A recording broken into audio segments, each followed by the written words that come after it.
કાબા શરીફ ચોરસ છે ને એ સમયે પહેલાં લંબચોરસ હતું, એટલે કે લાંબુ હતું. ચોરસ તો હતું જ તે પણ લાંબુ હતું.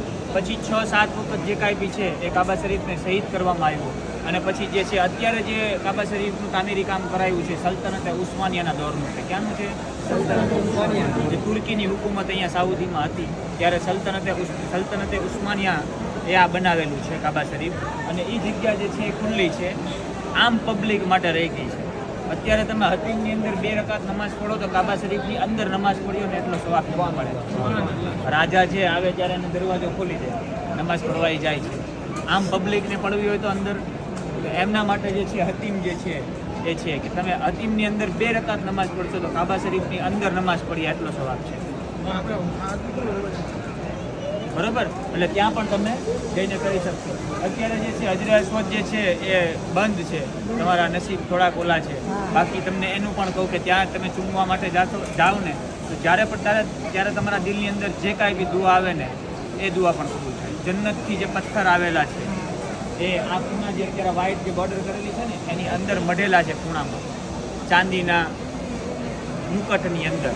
તમે જોયેલા હોય તો કદાચ જોયેલા છે પથરા જે કાંઈ બી છે નાના નાના એ એની અંદર છે. અત્યારે કોડન કરેલું છે એટલે તમે જે કાંઈ બી છે કદાચ જો ખુલી જાય, દુઆ કરી આપણે અહીંયા 7 દિવસ છીએ, કાલે કામ પતી જાય ને ખુલી જાય તો એ થઈ જાય. બાકી નજીક આવો તમને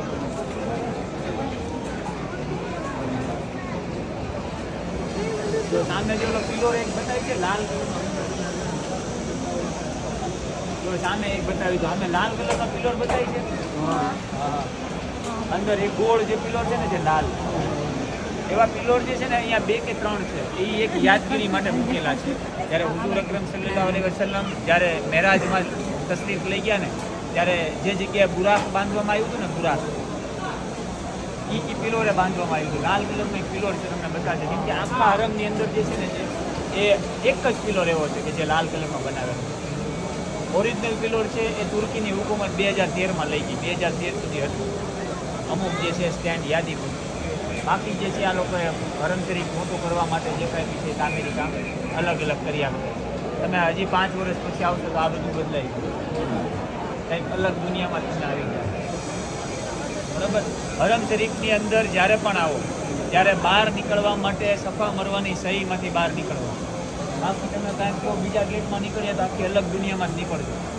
ગોત્યા યાદ નહીં આવો. એટલા બધા ગેટ છે અહીંયા, 115 ગેટ છે. કયા ગેટમાંથી તમને ખબર નથી.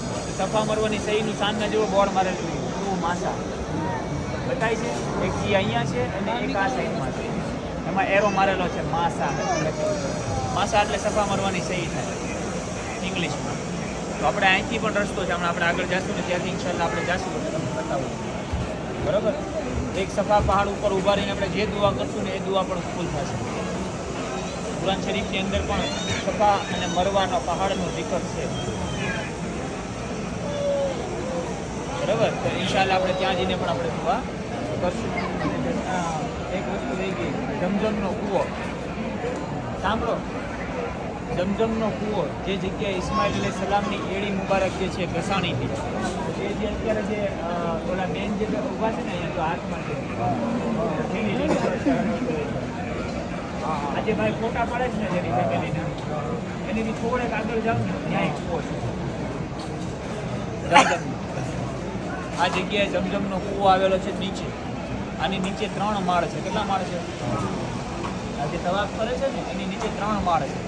અને એમની પાઇપલાઇન જે છે ને અહીંથી 8 કિલોમીટર આગળ લઈ ગયા છે. ત્યાં જમજમની એક ફેક્ટરી છે, ત્યાંથી જમજમના બોક્સ પેકિંગ થાય. તમને જે એરપોર્ટેથી જે પરચેસ કરવાના છે એનું પેકિંગ થાય. પછી જિદ્દા, દમામ, રિયાદ, મદીના એરપોર્ટ ઉપર મોકલવામાં આવે. આના ટાંકા ભરાય, એ ટાંકા જે છે અલગ અલગ જગ્યાએ મોકલવામાં આવે. મદીનામાંની જે આ જે નળ અત્યારે જે છે તો એની આખી પાઇપલાઇન અલગ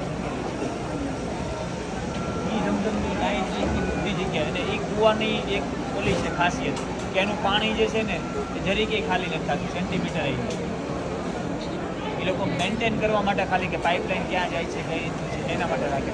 બાકી અલ્લાહની કુદરત છે, પાણી ક્યાંથી આવે છે કઈ રીતના આવે છે. ચાલો આપણે હવે સફા કરવા